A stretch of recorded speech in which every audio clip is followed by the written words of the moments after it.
All right. Hey, everybody. Welcome back to Smirking Reviews. This is Rob here. And in an event, wow, already stumbling over my own words. That's how nervous I still am whenever I hit record on one of these things. Um, in order to get back to the way I want to be on this channel and to make what I want to make, I realize I have not been making, I haven't made shit in a while that I'm really happy with. I've disappeared for a while, and there's explanations for all of that. It's some people will just chalk it up to that's Rob being Rob, but there's more to it than that. And I really, when I was trying to figure out the kind of videos I wanted to make to get the juices flowing again, um, I've done a couple of comic unboxings because they're really easy to do. They're really easy. It's real easy for me to talk comics and just kind of go and just run with it. Um, and so on top of that, I was thinking about what kind of content do I want to make? Because, well, I've done a couple of House of the Dragon videos, and I made a Lord of the Rings of Power video, and those are fine. And again, those are kind of like to get me, get my feet back under me. But I really wanted to talk about stuff that's really special to me, things that actually mean something to me. Because on my channel, I want to stand out. I've seen, you take a look at the thumbnails to just about every movie reviewer out there, and they all, so much of them just look like me. In fact, even before making this video, I'm like, are you really going to stick with the backwards baseball cap and beard? Because that's what we all seem to look like. But and I'm like, no, this is my look. This is what I've always looked like since I was a kid. Maybe that's something that I need to think about as well. Maybe I need to update my look. But I know I like this. This is me. This is who I am. Pop culture t-shirts, backwards baseball cap. That's it. It's just we all happen to fall into the same sad category, I guess. But when I look at and I listen to content, which I've actually stepped back from quite a bit, I hardly watch anybody's content anymore because it just all sounds the same. And we're all saying basically the same thing. And if we're not saying the same positive things, the same can be said on the negative side of things. The people that hate something, they all sound the same. The people who like something, they all sound the same. There's very little difference in what anybody is saying, good or bad. And I've always strived to try to be super honest in my life and when I make content. And I want to stand out. I want to, not on purpose. I want to be me. I don't think that there's a lot of people who are truly able to just say what's on their mind without fear of isolating their audience, making people feel like this isn't for them, that kind of thing. And I've had to try to quiet that and say, if somebody doesn't relate to this, that's okay. They can find somebody that they do relate to. And so when I came to thinking about what to make, and I've been talking about comics, and I've been really into Hulk for a while, for a good long while. And I've been thinking about the discussions that are being had about the MCU and where it's going and what the films are like lately. And Hulk's been coming up a lot because of She-Hulk. And what is Hulk in the MCU? What has he always been in the MCU? What's he going to become once Marvel gets the rights back? All of that. And it led me back down to Ang Lee's 2003 film, Hulk. And how both Hulk and Incredible Hulk from 2008 both really didn't reach audiences the way that the filmmakers and the studio wanted. Now, Mark Ruffalo I think is great. I really do. I think that what they've given him, he has done the best that he can with. And I enjoy watching that Hulk. He's very entertaining. He's very what the masses want, what the average Joe and Jane six pack go to the theater for. Although recently, because they sidelined him for Infinity War, and in Endgame we had Professor Hulk, so there wasn't really, there was no Hulk smashing going on really.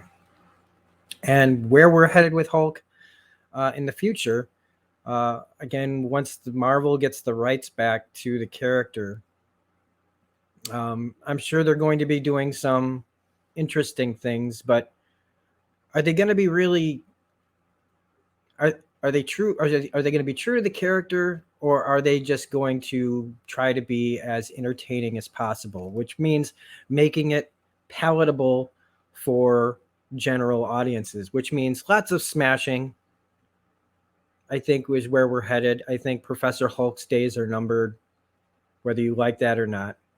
um, I think they are going to attempt their version of bringing back the monster a little bit, and also kind of condemning, some of the other characters and how they see Hulk and how they treat Hulk. I think that that's kind of where we're headed, but it's going to, like I said, it's going to be for mass audiences. It's going to have what they think has the most appeal for everyone. And that's their job. Whether we like it or not, that's their job. They are trying to make as much money as they can. So that means that the more cerebral stuff, the more stuff that's closer to the characters, we've lost a lot of that in the MCU. That's the deal. One of the problems that comic book fans have, any fandom has, but I've noticed it a lot in the comic community, because I've learned to stay away from like Star Wars fans, the Star Wars community stuff and Star Trek community stuff, because comics are really for where I'm at. Like Star Wars is another thing tied to my childhood, but I've over the years allowed myself to just not get so wrapped up in it. But I've been wrapped up in comics for a really long time. Even when I wasn't collecting, I was on the peripheral, kind of looking in, always checking in, and looking for the tidbits of comic news that was out there about my favorite stuff, because I just wasn't putting any money in it. And you're going to have to bear with me again, because I'm trying to make sure I keep all my thoughts straight. I do have notes, but this first part is really kind of the personal stuff. So, if you want to go ahead and try to skip ahead to whatever, I don't have timestamps or anything I'm putting on here. This is a discussion. And so this is, I like that a lot of people have been asking, not a lot, but some people have been asking, if I'm going to put this on, just for people that listen only in their cars, like on Spotify or something. I'm not big enough for Spotify. I'm not big enough to put my stuff out there where it's just going to die out. I mean, it already dies here on YouTube, I don't make it to mass audiences. I like my niche where I am. I like to say that I want to be like the Wayne's World of YouTube, where just enough people know who I am. That we're talking quality over quantity. I love when people find my channel and really can attach, like how I approach things. I'm not for mass audiences. I know this, because I don't come at it the way most people want to hear things. They it's like Hulk himself. They just how Hulk is and has been the most approved version of the Hulk is Hulk smash, no brain, stupid talk, punch Thor. That's not me. I try to come things from inside, in my brain, in my heart, how I feel. I'm less concerned about the filmmaking process and all that. And I know it, and I could sit here and talk about editing and producing and all that stuff. I focus more on writing and characters. And so, talking about this movie,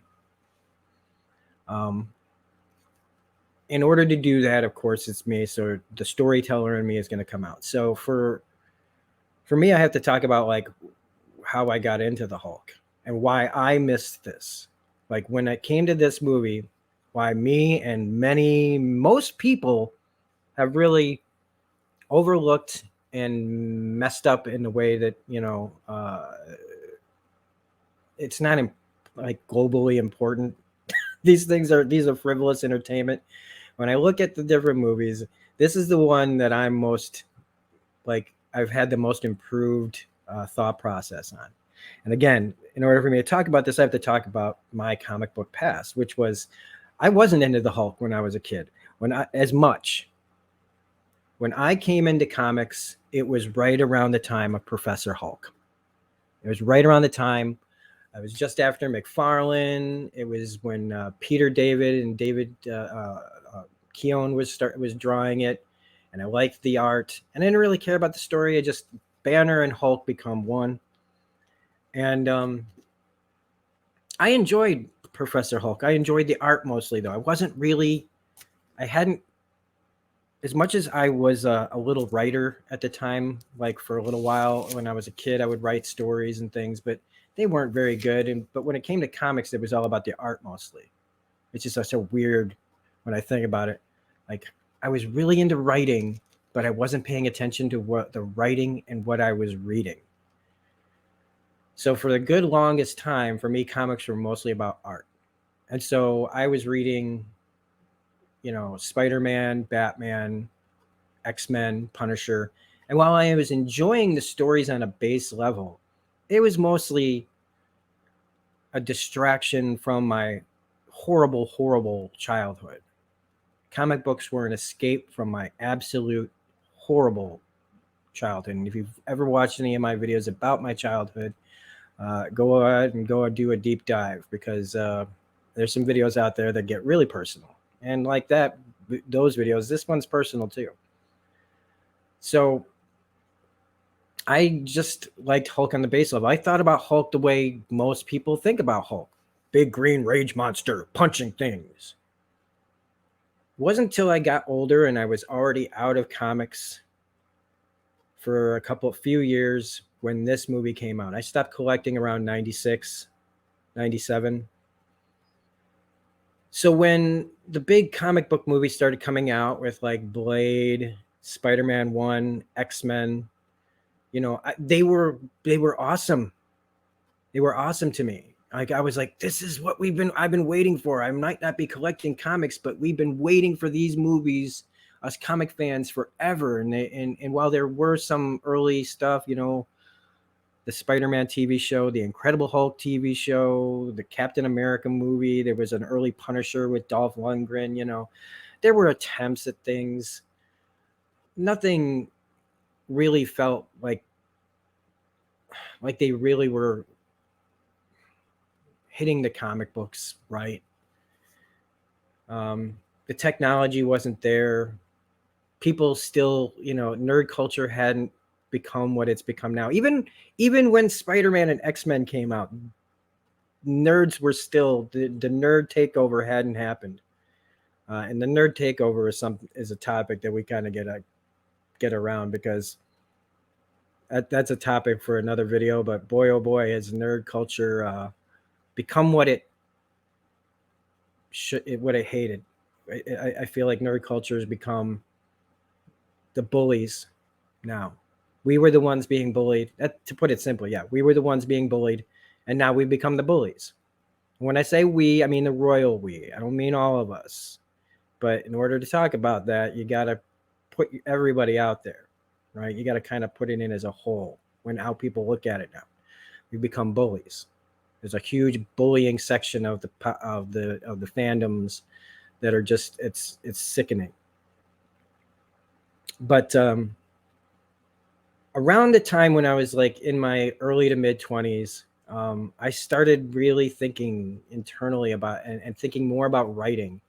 And when Fight Club came out in 1999, it changed like so much. It hit me in a place that I really never knew I wanted or needed. the dual personalities, multiple personalities, the different sides of someone, it spoke to me because, and I don't even think I understood it even back then, about the struggle to find oneself, one's true self, the different sides of us. And like I said, I don't think I was prepared for all of it. I don't think I had figured out a way to talk about the fight and the struggle that was inside me, mostly because I was drowning all my emotions in alcohol.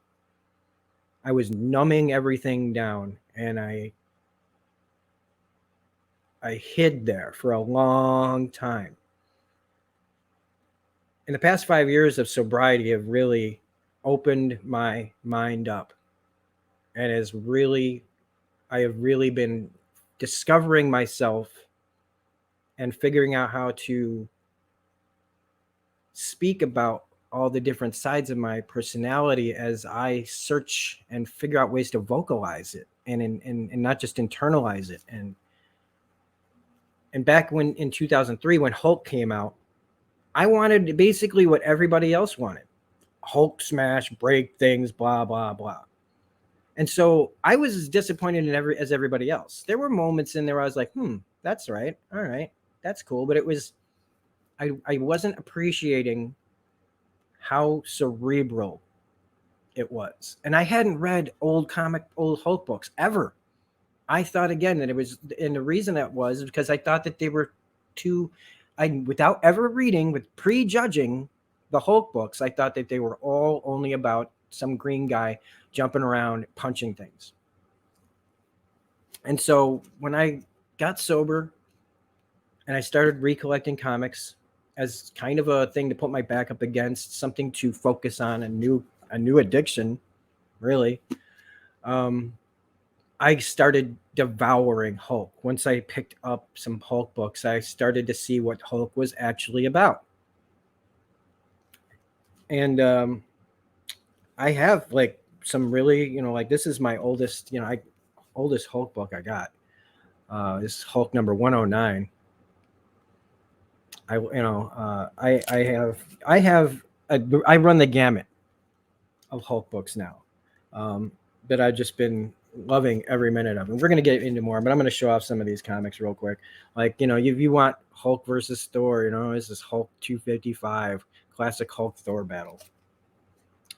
But they weren't just about this guy punching things and the government trying to stop it. Most people, all they knew, like I said before, was the Hulk TV show with Bill Bixby and Lou Ferrigno. Rest in peace, Bill Bixby. I watched it. The guy walking down the road to the sad music, the reporter chasing him, trying to find the Hulk who would come out and help people and smash things. And that's, I think, most people's, memories of him. They have the little memory of the comic book green guy and the TV show. In fact, for a long time, I had a nickname, and it stuck because I was kind of like Banner in the Hulk show. It always felt like I was the lonely walking dude, and the Drifter was what I was called. And it wasn't in a good way. It felt like I was that lonely guy who just was walking everywhere with a backpack. In some ways, I still am that guy. He's slowly disappearing. But I didn't know how to find myself. And that's the key to Hulk, is Banner is a man trying to find himself. He's a broken man who was shattered into even more pieces because of what happened to him. And in the early years, it was the scientist who got hit with trying to save Rick Jones, gets hit with a gamma bomb and suddenly becomes this green monster. And the government's chasing him, and they want his power for their own. They want to figure out what he did and how can they weaponize it. And there's all that stuff in there. But internally, over the last 40-ish, 50 years, right? About 50 years now. Jeez. they've gotten to explore all these different levels of what's going on in Banner's mind, whether it's the green guy who he's childlike. He's like how, you know, a 2-year-old reacts to things. Punching, screaming, not knowing what, you know, how to communicate. He's upset. He doesn't know how to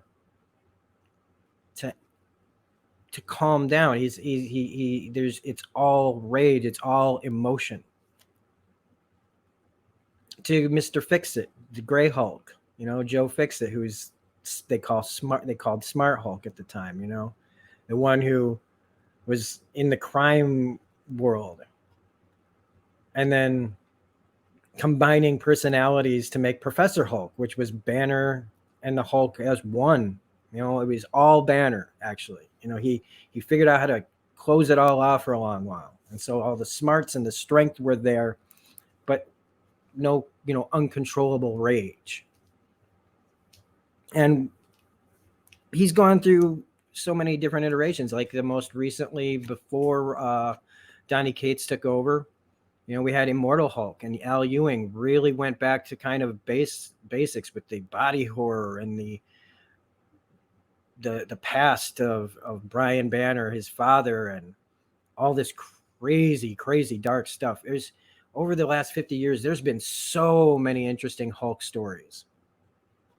But it's also understandable that it's a hard sell to your average comic book goer who just wants action, girls with big boobs wearing hardly any clothes.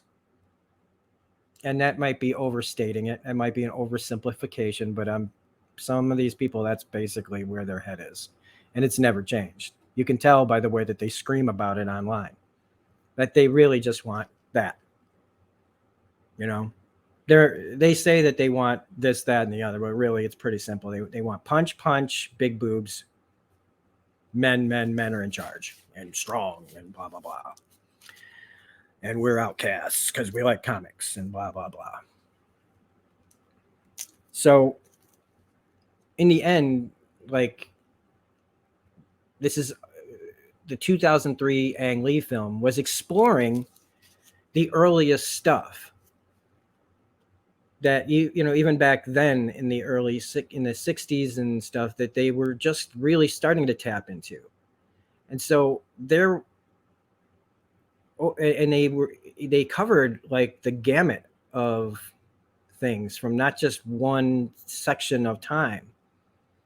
Ang Lee and screenplay writer James Schamus, who does most of Ang Lee's at the time, I believe, all of his screenplays, who's also like a professor, a director, a business, like this guy's like a Renaissance man in a way, the guy who wrote this movie.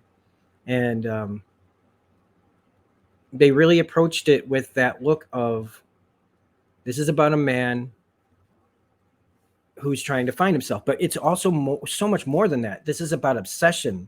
This is about power. This is about immortality. But for when you look at it from who the director is, Ang Lee, it's about family. It's about fathers and sons and fathers and daughters and obsessions that those men have, and the fear, a lot of it about fear, how what's done to you can break you. And if you live your whole, like how you can live your whole life in fear and loneliness and bottling things up, emotions, so that when it finally comes out, it's all rage. And it's all handled so well, and it's not talking down to the audience. It's not dumbed down to the audience. Because if you look at Ang Lee's film history, he's not a guy who you would think would be making this. But in retrospect, if you look at his stuff and you actually watch his movies, and then you pay attention to what's actually going on in Hulk, it completely makes sense that Ang Lee would make this movie. One of the most important references that I would like to think about when I'm talking about Ang Lee and why this movie, you'd have to talk about the movie The Ice Storm, which is a movie that I don't think hardly anybody knows about. Again, it has an incredible cast. and it's a family drama. And whether he's done like the movie Ride with the Devil about the brothers in the Civil War, Crouching Tiger, Hidden Dragon. I'm forgetting all of them now, so sorry that I don't have all the information sitting in front of me. But a lot of his stuff has to do with families and what families do to each other, what we do to each other, period, as people. Ice Storm, what makes it significant to this conversation is, and first let's just say who's all in that, because it's great. If you have not seen the Ice Storm, go out and watch it right now. Get out of your cars in the middle of the road. No.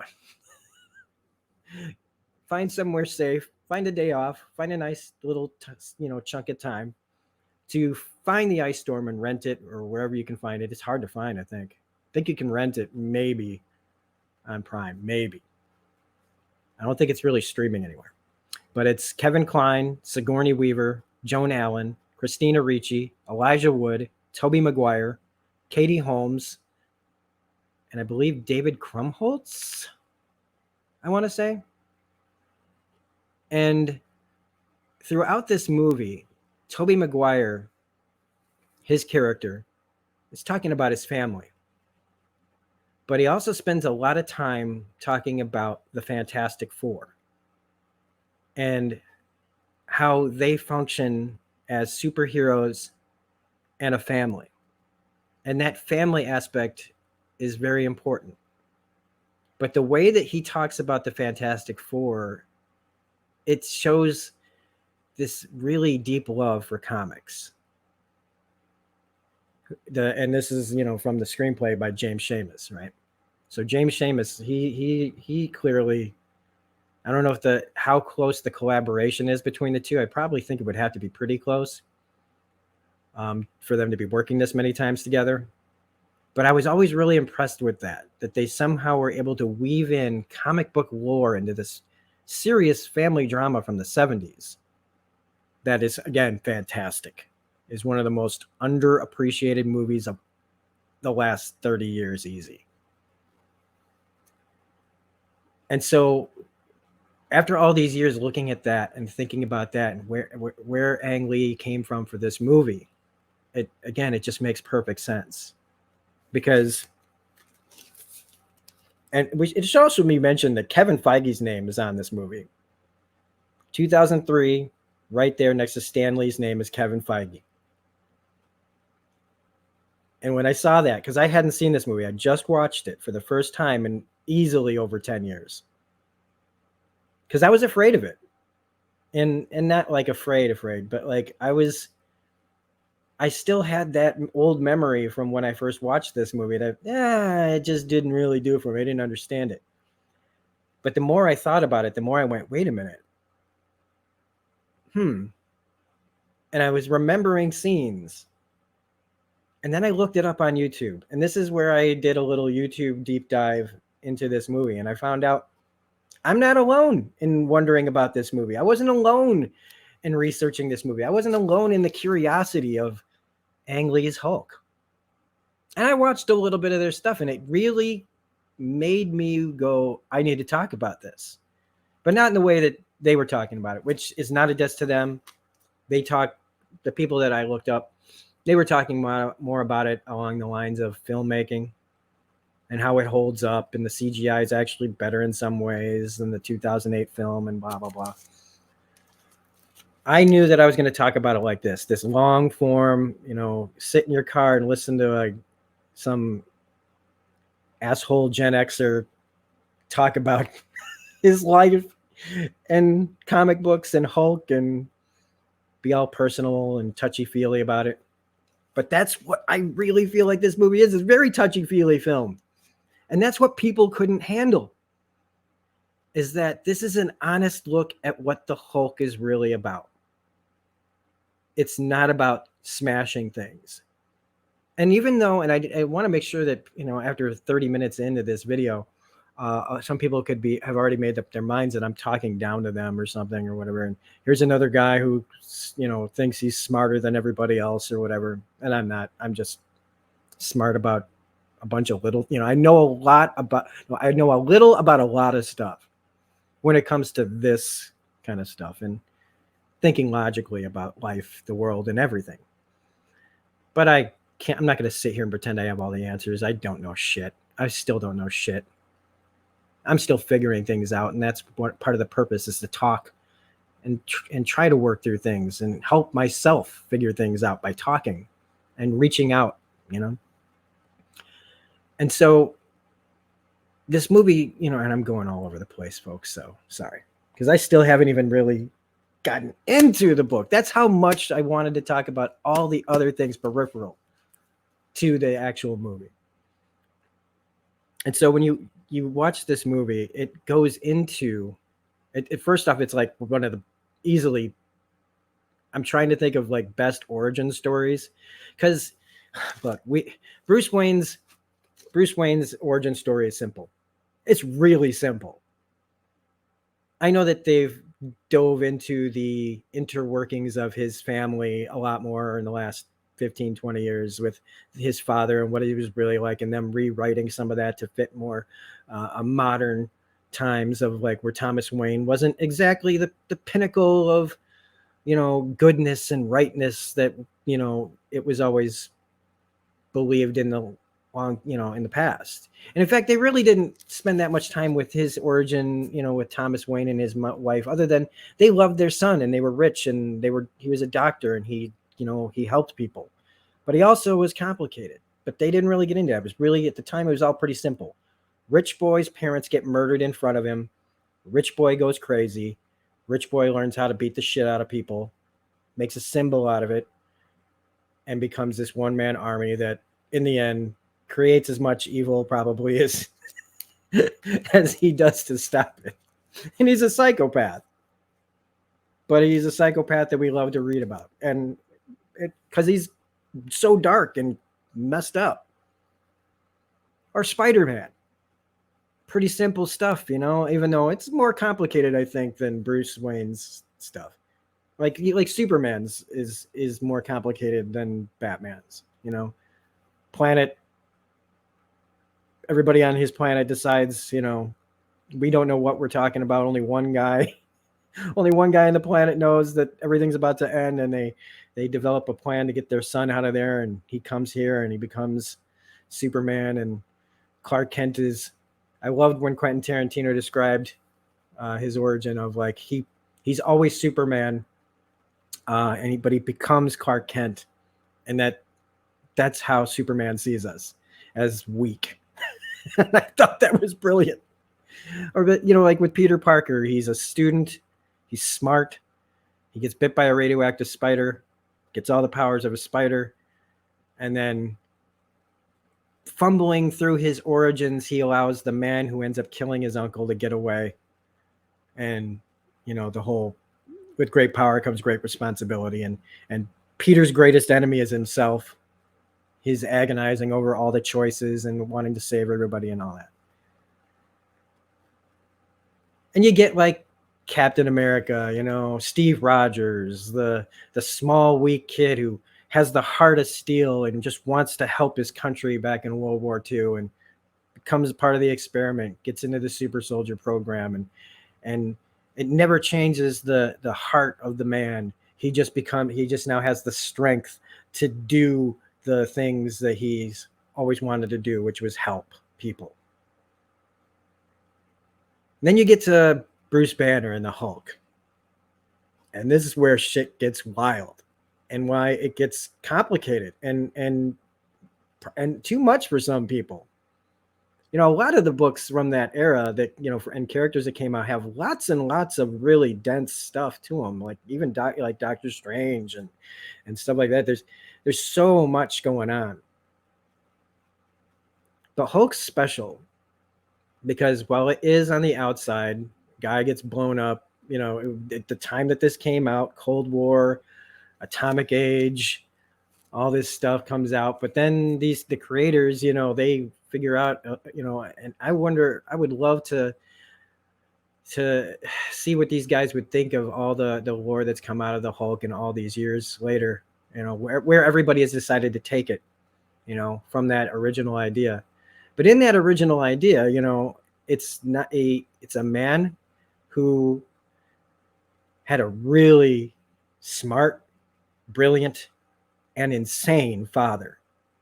A man who was obsessed with his work and kind of the Oppenheimer stuff of, you know, not what Oppenheimer was, but like with the atomic age and what was possible and becoming gods ourselves and finding the technology and using our brains to reach new heights, to become our own version of God, to become the next level of where humanity can go.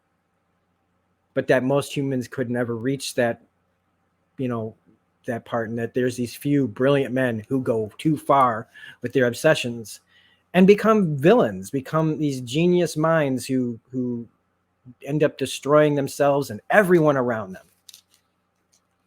And so in the case of Brian Banner, you know, what he does to himself, which then goes and is transmitted to his baby son after he gives birth, you know, and then, you know, the bomb goes off and releases everything that was already inside him genetically, why it didn't kill him. Because the experiments that were done, that the father did to himself, that goes into the kid, that somehow kept him alive, somehow, you know, this is where you got to make those, when somebody says, oh, you have to suspend your disbelief. Look, when people say that, you always have to suspend your disbelief whenever you walk into the fucking movies. Whether you're watching some Pixar cartoon about a guy with balloons on his house floating away, or whether you're watching some period piece from the 1800s, it's all fiction. Even if it's based in some reality, you have to suspend your disbelief. It's just what you can sit there and go okay with. So we're always sitting in the theater going, can I allow myself to enjoy this? Or is this just a bridge too far? And that's a line that everybody has to draw for themselves. So when we talk about this stuff, you know, it can get really wild. But that's, you know, the more wild it gets, the more it makes me think about other things and higher brain functions and what are people really trying to do on this planet? Where are we trying to actually go? That's just so amazing to me, like what we are as humans are capable of. But what can those things that we want, and should we reach those heights? You know, should we become our own gods when there is no gods? Like, who are we responsible for? What are we responsible for? What is acceptable to increase, like, to reach new heights as people, where we can go as people, you know? You watch old cartoons and you see like what people thought things were going to be like, and it's quaint now when you watch it. The cars with the little extra caboose for the mother-in-law, you know, like that's the height of like their imagination. That and the Jetsons, we're all gonna have flying cars. When you really think about it, it would just be a fucking mess. It'd just be people smashing. It'd just be cars dropping from the sky every 5 seconds. Because we can't be trusted with that kind of technology. We can't. We can barely drive down the road by ourselves without wanting to run people off the road. So, and don't lie. We've all been there. And so, man, this really is going to be a long video. So the bomb releases everything that was already inside him. And then it's a chase. The government trying to find him, trying to control him, trying to figure out what he did, so that they can weaponize it. Meanwhile, Bruce is just trying to get away and try to figure out a cure for himself. Can he cure himself? And all these years later, it's, you know, he's come to the conclusion that there's no escaping this. You know, depending on who's writing the story, you know, can he have a normal relationship with the woman he loves and Betty? Can he rise above what has been done to him in his past, what his father did to his mother, what his father was going to do to him. That's all in this movie. And sometimes, you look at the runtime of a movie, and this is about 2 hours and 18 minutes with credits, no stinger at the end, no end credit scene, no mid credit scene, just about 2 hours and 12 minutes long before credits, I'd say. And it's one of those movies where I was trying to think about because look, I'm not going to break this movie down scene by scene, I don't think, too much. Because again, this is a discussion, just a discussion. Mostly. But I was trying to figure out ways that they could cut this movie down, and realizing, since it's done, since it's over, and where we are with the Hulk now and then, from then, there's nothing I could really see that they should cut out of this movie. I think it tells one of the most perfect comic book stories I've ever seen. You get first off, and this is where we'll finally get into talking about like this movie, I guess. First off, I mean, the main titles, fantastic main titles, like the Spider-Man titles and stuff. You were getting information, you're getting some exposition through the titles, through this whole beginning sequence. It's really, really good, and some of Danny Elfman's best work, in my opinion, in the last, again, since like the early Batman and Pee-wee's Big Adventure and stuff. Like a lot of Danny Elfman stuff just kind of started to sound the same, but this one, it was a really good score for this movie, and I forgot that he had done it. Also, then you got to talk about, we've talked about Ang Lee, we've talked about James Schamus, who I never really thought anything about the screenwriter, but also it's in this casting. Now, Eric Bana, for it seemed like a really small period of time now, was everywhere. And he's a really fantastic actor. And I think he was a great choice to play Bruce Banner. And I really like Edward Norton too. And I really like Mark Ruffalo too. I think that all these guys did a pretty good job for the movies they were in. It's disappointing that Eric Bana never got to do a sequel. It's disappointing, period, that he didn't get to just be, because you look at him now, Eric Bana is I'm straight as an arrow, but he's still a damn good looking man. And if he could still be playing this character right now, in my opinion, because he's as handsome as he is, God bless him. He's also a really good actor, and he internalizes so much in this. He's so good at that holding back until it's necessary to let go. His guy can play this character so well. And then you got Jennifer Connelly as Betty, who, look, this is a deep cut for my own channel, but Jennifer Connelly, and my thoughts on Jennifer Connelly are, forget that she is an incredible actress. She's been an incredible actress, and we've actually saw her, getting to see her, like, following her whole career from Once Upon a Time in America to Labyrinth to The Rocketeer to movies like Inventing the Abbotts to Requiem for a Dream to A Beautiful Mind. All this tracking of her career. She's just been one of those actors who has just been nothing but improved and just really fantastic actress. And then on top of that, she is probably the most beautiful woman I've ever seen in my life. When you talk about celebrities, I can throw a rock at a beautiful woman. I mean, that's not what I meant to say. That's not how I meant to say it. You can anywhere you look, you see a beautiful woman. You throw a rock, you're going to accidentally hit a beautiful woman somewhere. But as far as like the ones you'll never see, unobtainable kind of women, blah, blah, blah, blah, blah, Jennifer Connelly is like the most beautiful woman I've ever seen in my life. So she brings that here in this too. And she's not a damsel in distress. She is put in some situations where someone has put her in danger. And yeah, Hulk comes to save her. Bruce comes to save her. I never felt like she was really this damsel in distress. At the heart of this character, and while it's really been great seeing women get better roles over the last, well, I mean, they've happened sporadically over the course of my life, but not until recently have they been really trying to make better and better roles for women. Some succeeding, some failing. And so in this, while she is a character who has this man in her life, and you could say that if you wanted to really just say that she's just the girl in the movie, she's not.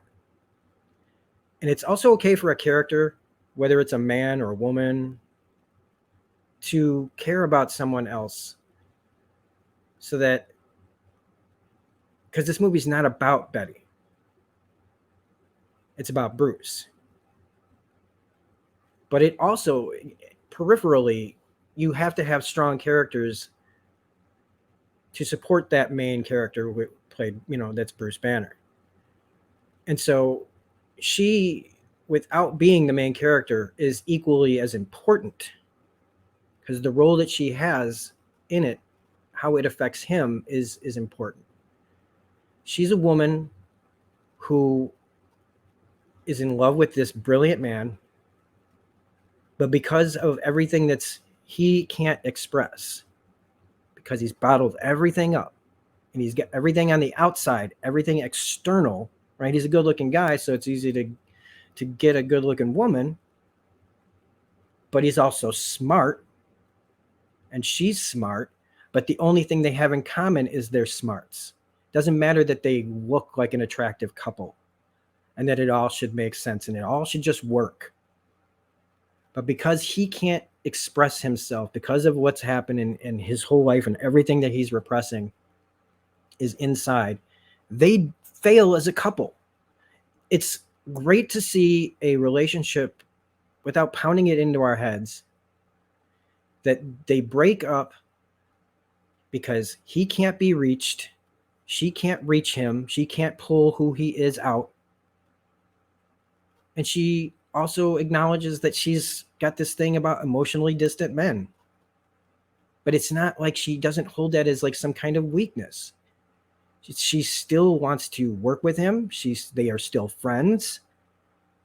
And while that might be kind of unrealistic to some people, it's nice to see that this isn't just some one-dimensional, whose fault is it? His fault. It's always someone's fault. And it's like, it's really kind of unintentionally both their faults. What has happened to them in their lives has made them this way. Her relationship with her father has made her like this. His relationship to his father and his family has made him like this. He doesn't know that, but she's self-aware. She's a self-aware character who knows why she is the way she is. And she makes no excuses for it. And they don't play, and nobody's played as some, like she's not playing it as some victim. And if you get some lesser actor in here, it could look really terrible. But you've got Jennifer Connelly here, and so she brings it. She's so believable. And that's why, like, I'm looking at, like I said, more of this cast is so perfectly cast. Even like you got Josh Lucas, right? Again, another guy from like the aughts that was everywhere, who plays Glenn Talbot. Now, we've also, if you know anything about Marvel in the last 15 years, ever since the MCU started, you know that there was a Glenn Talbot on Agents of S.H.I.E.L.D. played by Adrian Pasdar, who was fantastic and over the top as, the guy who's always butting heads with S.H.I.E.L.D. But originally, Glenn Talbot was, well, his first appearance was right here in Tales to Astonish, number 61. And this is also the first appearance of Atheon. I wrote it down, I think. Where did I write it? Atheon from Earth 40083. Yeah, I did that kind of research. So yeah, first appearance of Glenn Talbot right here, captured at last. The guy from the military trying to capture him. Except in this, he's portrayed more of like a suit. The guy who goes around and threatens people and tries to get military assets for, like science experiments. Atheon is like this division in the comics of kind of like AIM and other places that are always just trying to find more science to advance for good, for bad, whatever. And in this, he's also over the top. He's got that villain's grin, that snidely mustache twirler who wants to come in and take what they've done and weaponize it and sell it, make money off of it. And he's really good in this. You need this character, and he's smarmy. And that's what when you look at Josh Lucas he's run the gamut too, but he's perfectly cast as this kind of character. And I really liked what they did with him, is because you have to have someone that you can basically do anything to and not feel bad about it. That is this character. Somebody's going to have to take the punches. Josh Lucas is that character. Now you got Sam Elliott, who is General Thunderbolt Ross, who, really quickly, both people that play the younger versions of both Brian Banner, played by Nick Nolte, and Sam Elliott, they've very little screen time, but they even took the detail that they did to find two actors who look like those guys, legitimately, that you would believe that they would, as they got older, would look like older Nick Nolte and older Sam Elliott. That is hard to do. Most people do not put that much effort into such small roles. Now, Brian, the guy who plays Brian Banner, is younger, gets a lot more screen time. But a lot of times when you see, the majority of the time, when you see somebody who's playing the younger version, they barely, like if they have the same eyes, you're lucky if you got that. This is really good. And again, the level of detail in this movie that they chose to find people that looked like them, believably looked like them, is great. But Sam Elliott as Thunderbolt Ross, who is this guy who is very hard to be, he's not likable. And Sam Elliott is a fantastic motherfucking actor who is very likable. Even when he's being stoic and stern, he's just a guy that you want. He's so watchable with that distinct voice. But the way he looks, the way he gets angry in this, he's not likable. Even though you know that somewhere deep down inside this man is as much of the obsession that Banner's father has. Ross has it too, in a different way. But there's also the side of him that you can see that is deeply afraid for his daughter, deeply afraid for the country, deeply regretting mistakes he's made, but doesn't have the way to verbalize it. He can't get there. He can't say it. It's like that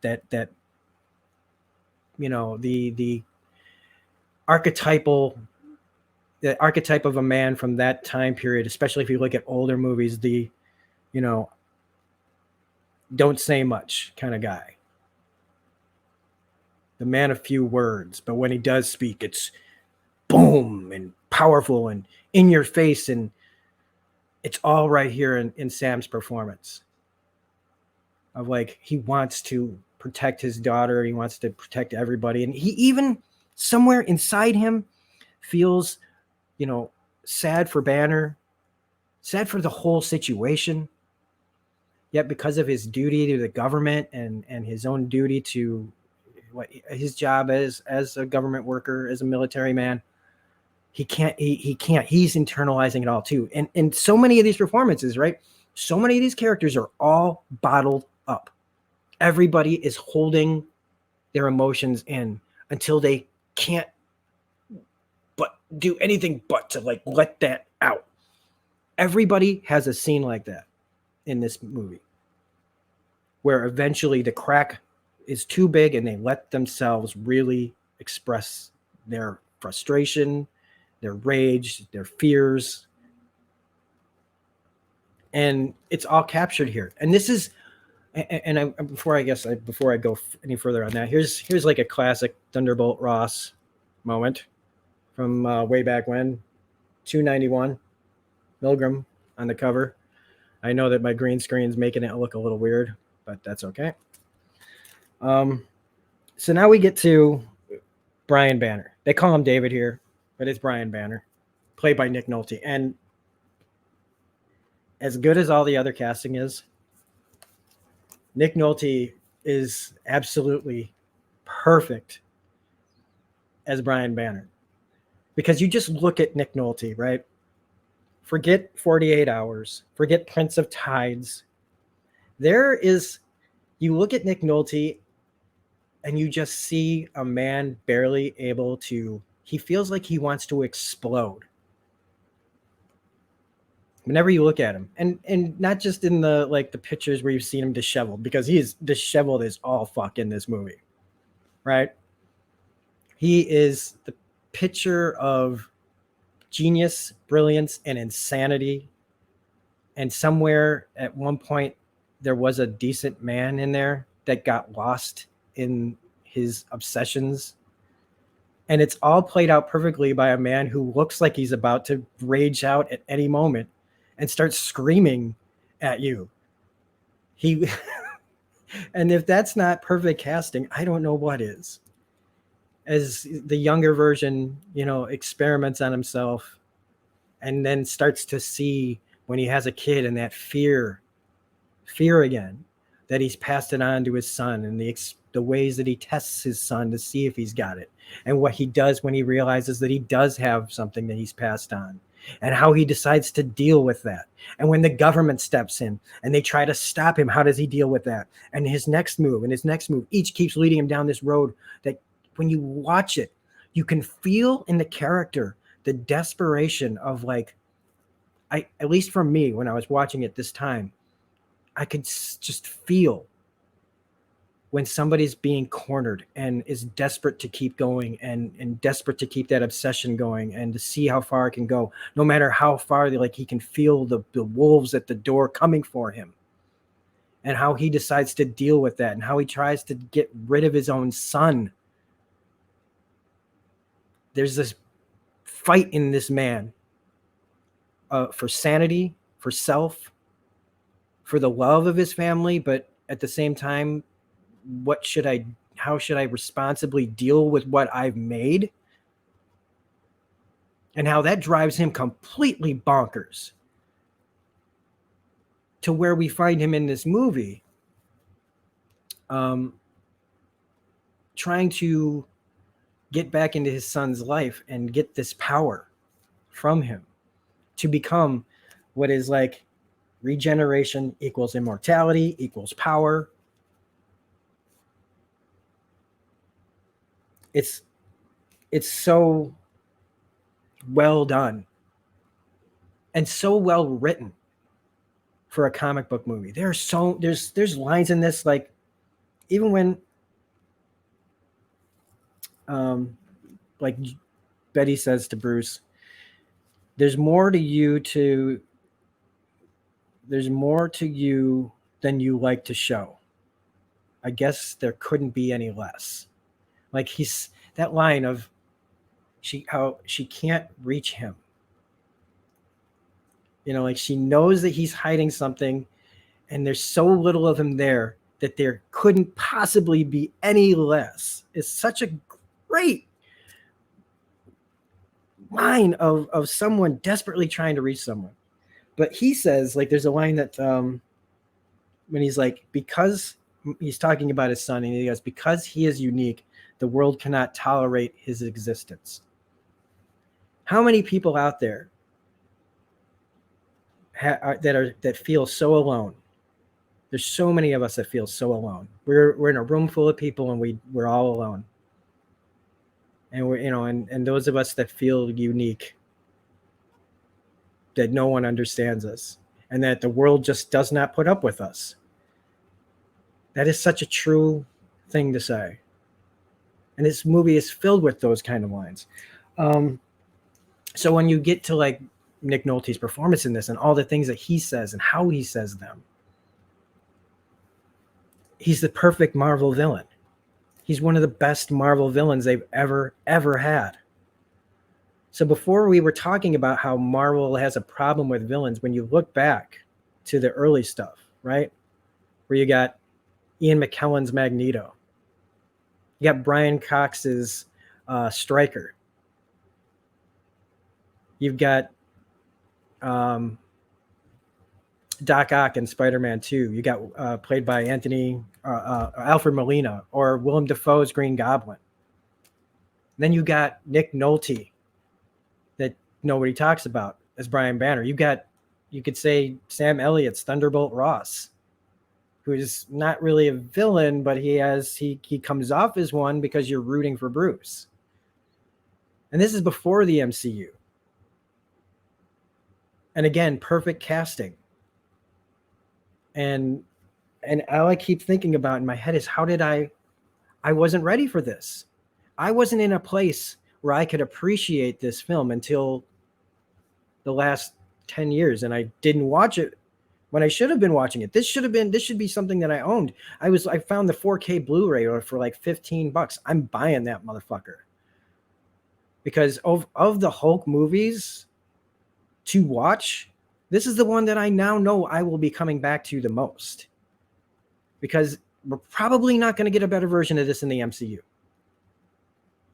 And I understand, again, like when we talked way back at the beginning about movies made for mass audiences now, they're trying to please everybody. And this movie thought it was really reaching for something true. And it was also trying to say stuff about people and what we do to each other. That, like I said, I'm ashamed that I was not ready for this. It's a shame that some of these movies this happens to. And while it's still not an easy sell to all audiences, because they'll still, like, anybody that just finds this movie, right, still doesn't know anything about it, and for the first time watches it, there are probably going to be a lot of people like, well, that was boring. If you think there's no such thing as boring, just boring people. People who are unable to step outside themselves. And that's all about everybody's journey. So it's not something that I look down on. We're all on a different journey, and sometimes it just takes longer to get there. And sometimes you might never get there. But it's in the trying that where most people fail, which is they don't try to get there because they don't see the need to improve upon their ways of thinking and feeling and expressing. Really quickly, this is the first appearance of Brian Banner in Hulk number 312. My segues are fucking weird. Yep, first appearance of Brian Banner. And I might as well just show, I got Professor Hulk. Yeah, except on this it looks clear. So I had to put it like right here. There we go. Like, I have it all, baby. Whether it's Professor Hulk or Planet Hulk or World War Hulk or what's coming pretty soon with Thunderbolt Ross and the Red Hulk. All of it's here. And if you're ever wondering what book you should be reading, if you really want to get into some weird stuff, I totally recommend getting into Hulk. Lots of Hulk books are still pretty cheap. And you'd also be surprised at how many first appearances and keys are in Hulk. But anyway, some of the things that I wanted to say about what this movie gets right, though, about like just the Hulk period, the Hulk as a character. We want to stop talking about the cerebral and go into the rage, the monster. They kill it here too. They kill it here with that too. The first time he changes, right? He's in the lab after finding out that they're coming for him. They're taking his lab. And he knows what's kind of coming with he's heard about his father and all these conflicting feelings that he has and the memories that he's trying to get out. And when he turns, you could say, oh, he's just bashing whatever's right there and it happens to be his lab. No. Because as we just want to see him as this mindless rage monster. Even Ruffalo was allowed to show that in the 2012 Avengers, which was he's a childlike, but there's also, he's not trying to hurt anyone. He's trying to understand still. He's a caged animal. But in this scene, he's destroying his lab on purpose. He breaks and throws that thing out the wall of the place because everything's being ruined. Everything's going to be taken away from him, and he's so pissed off that he just destroys it all. Because not only is this something that he's trying, that did this to him, that caused this to him, right? The machines, even though the machines are irrelevant, they were just the mode of how it happened to him. What had happened to him was done to him. And then in order to save someone else, he did this to himself as a sacrifice. This moment here is him sacrificing his life.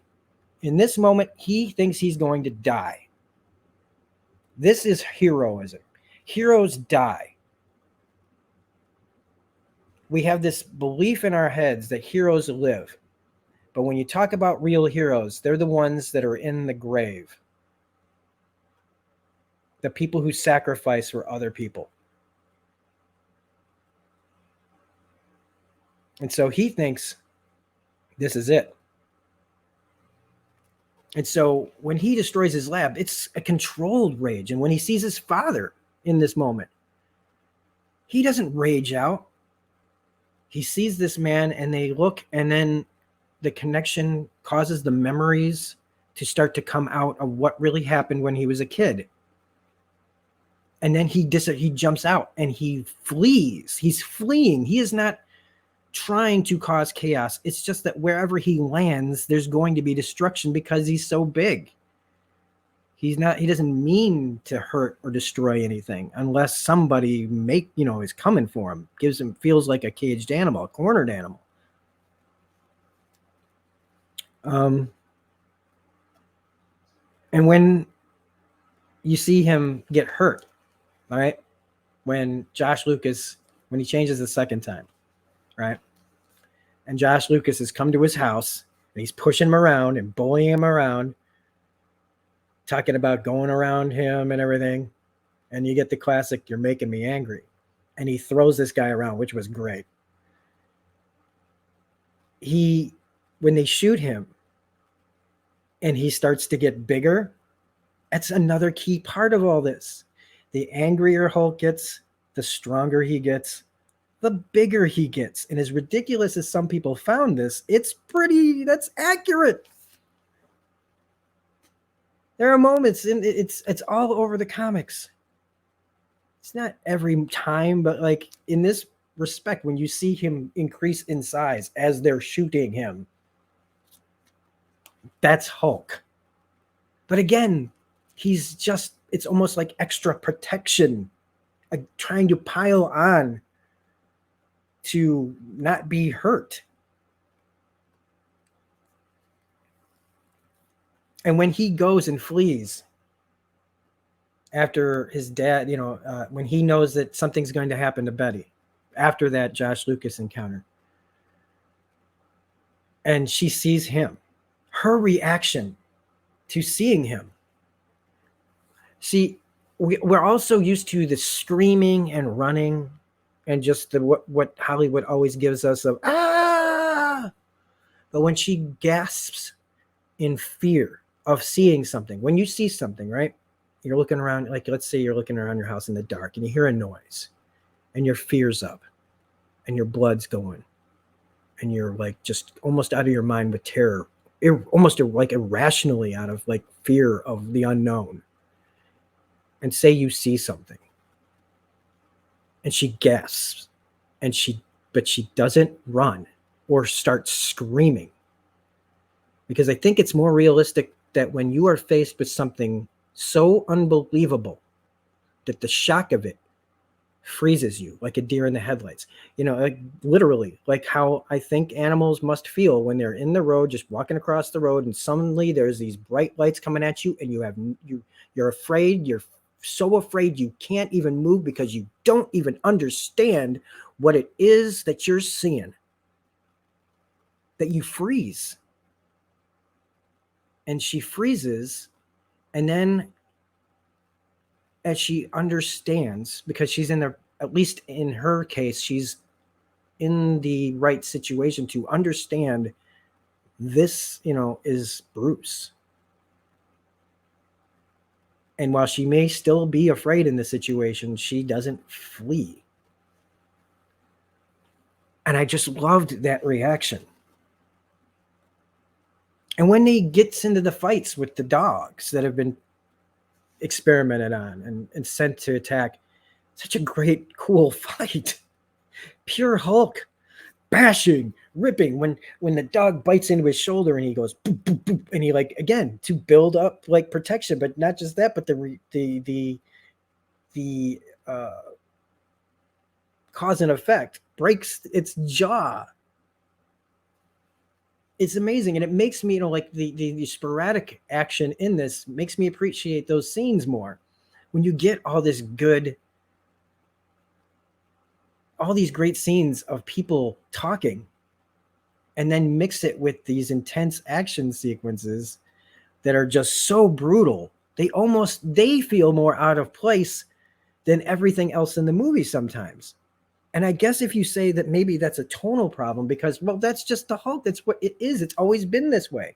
You watch the show from the 70s, 80s, right? It's all Banner. And then Lou Ferrigno comes out in the 11th hour and does something, and then calms down and realizes, oh, fuck, I got to get out of here.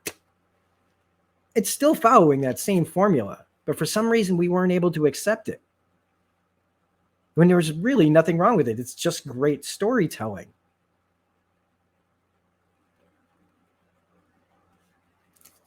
And then, we accidentally have like Absorbing Man. Now, Absorbing Man in this is basically like, in a way, it's not Absorbing Man, but it is. The powers are very similar that Brian has. It's Carl Creel in the comics and on like Agents of S.H.I.E.L.D. and stuff. But I thought that was really cool that we had that. I know I'm kind of suddenly sound like I'm speeding up to a finish, which I kind of am. But there's also, I want to talk about the line, all you've given Bruce is fear. And then he says, and loneliness too. Nick Nolte's speeches in this are fantastic. These are classic villain speeches, because he doesn't see himself as a villain. Another thing, and I was trying to stay, I realized I was trying to stay with the Hulk stuff, and I can't help it to kind of go a little bit all over the place. But when Hulk jumps, that is Hulk stuff. That is Hulk 101. To the moon, Alice. That is the way it's supposed to look. All the Hulk action is the way you see it in the books that we've gotten away from in the movies anyway, because of they've made Mark Ruffalo more of the character than they've made him more Banner than Hulk these days. So when I'm watching this big epic sequence of when the military's coming after him, and there's the tanks and the fighter jets and jumping and punching and everything, all of that, when he goes underground and all of it, and it's this huge like spectacle, and then it ends with him finding Betty to all just get to the woman he loves. For her, she's trying to find him, he's trying to find her. Somewhere after all of this, they find each other. And even in the middle of this fight, which Ross then tries to use to his advantage without even seeing what Hulk was trying to do, which was one of the pilots was going to crash into the Golden Gate Bridge, die in the crash, probably kill a bunch of people on the bridge. Hulk jumps onto his jet to lower him so he doesn't die. It shows that Hulk is not trying to hurt anyone. Hulk is just trying to get away, but that he sees somebody who's about to get hurt and he steps in. But he finds her, and they're like, what'd they say? He's like, well, I said that, let's see, I wrote, he just wanted to get back to safety, to the woman he loves, and he has such a hard time expressing it. And she says, he's like, I was looking for you, or you were looking for me. And she goes, you weren't hard to find. And he goes, yes, I was. And we know in that moment, he's not talking about Hulk. He's talking about them as people. The regret he feels that he hasn't been able to express how he feels to the woman he loves, the woman who's been there, whether they're together or not. It's just such a great moment, such a great human moment that you just don't see. And when you do, it sounds so cliche, but in this moment, and if you want to look at it like, oh, that's corny, well, then call me Rob Corn on the Cob Stone, because that hit me right where I needed to feel it. And we get to the end where, Bruce allows himself to be taken. They go and they raid the place. They bring Brian to them. They're prepared. They're getting ready to kill both of these guys. The military thinks they're about to kill both these guys.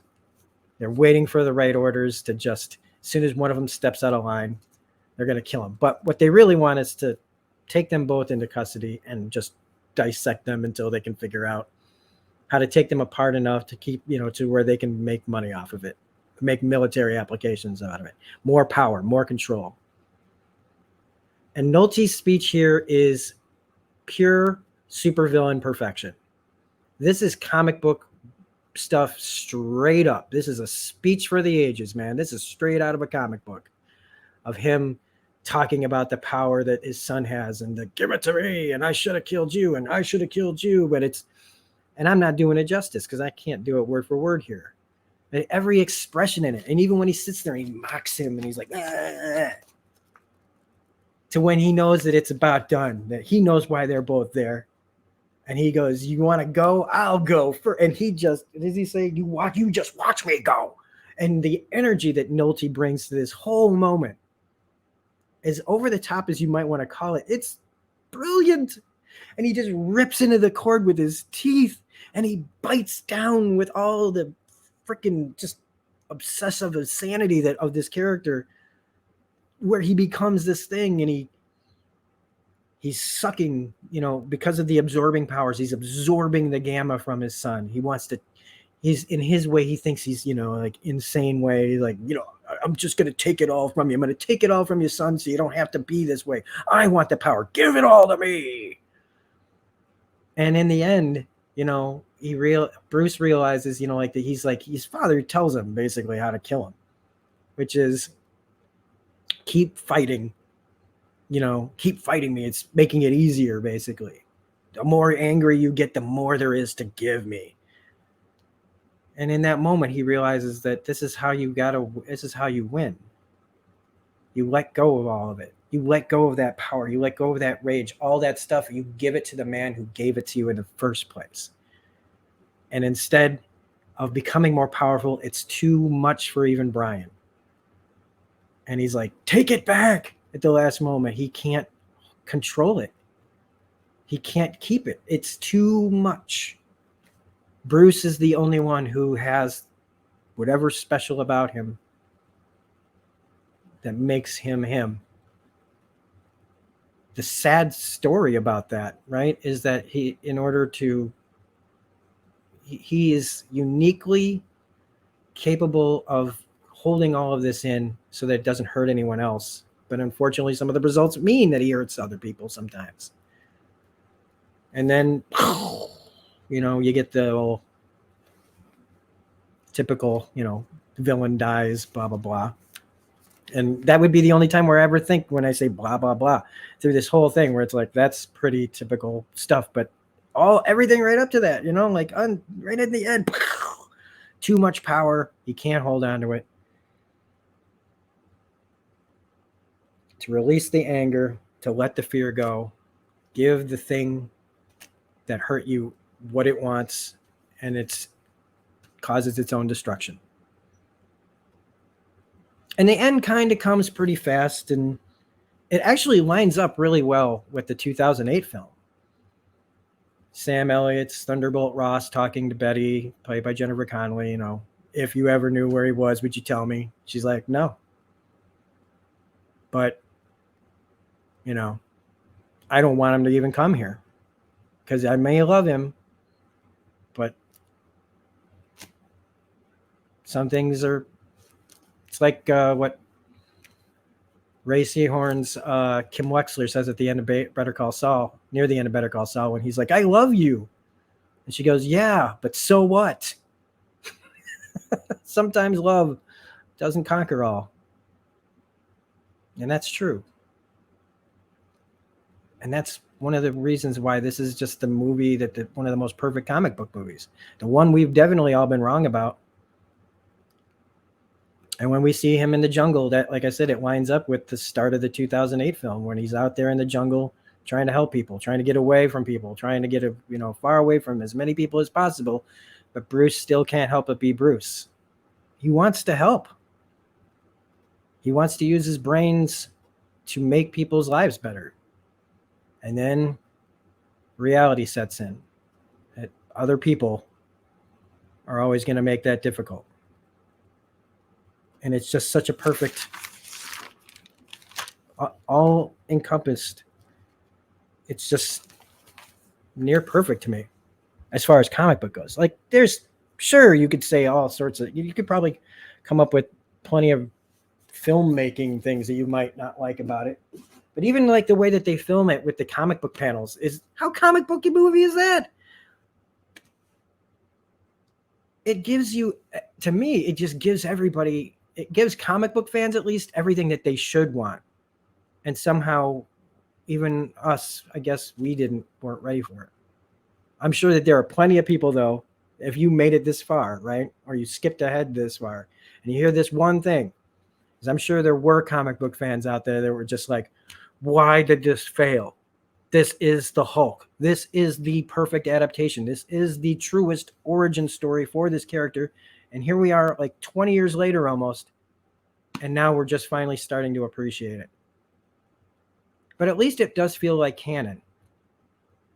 It does feel like a natural progression has happened for the character. It's just that we've homogenized him a lot. To the point where we started here in 2003 and where we are in 2022, night and day. And because, just a little stinger here, I guess, is that because we lost William Hurt recently, R.I.P. William Hurt, great actor, who played Ross in the MCU. Well, Sam Elliott's still around. So if they're ever thinking about bringing Thunderbolt Ross back to be a certain character, could do worse, right? Could definitely do worse. Pay the man the money, because to be quite honest, he was better than William Hurt, and he only got one movie to do it. That's not a diss on William Hurt. It's just Sam Elliott's. You think I close my eyes and I go, of course he's Thunderbolt Ross. So anyway, for anybody who lasted this long, I can't believe my voice lasted this long. I want to thank everybody who chooses to watch this in whatever form, even if you watch 5 minutes of it, 10 minutes, or you decide to piece it up together. Hey, this is like a stuck in traffic kind of video. So I just really finally got to talk about a movie that deserves to have somebody talk about it this much. And go check out those other people if you want to see a more streamlined version of this as well, where they talk more about like the CGI works and the jokes work, and there's only the one thing where he gets hit in the nuts. If you like that kind of just straight up video, fine. Otherwise, if you like how I do things here on my channel, don't forget to hit subscribe to the channel. Little growth always makes me feel more like making things. But this is where my channel's kind of headed, is more of the thought-provoking, less reviews. Let's have a discussion. Let's talk. Let's admit, I need to admit that this is what my channel's really been about the whole time. It's just one guy talking to the whole world about movies he loves. And I want to do that more and more. And look out for some really special stuff in the future, everybody. And also look out for some personal stuff as well. Things explaining a little bit more about what's been going on with me. I've done this before, but this time I feel like we're about to make the penultimate explanation that should make it Probably, hopefully, the last one I ever have to make of those. So anyway, thanks for watching, everybody, and we'll see you on the next video. Bye.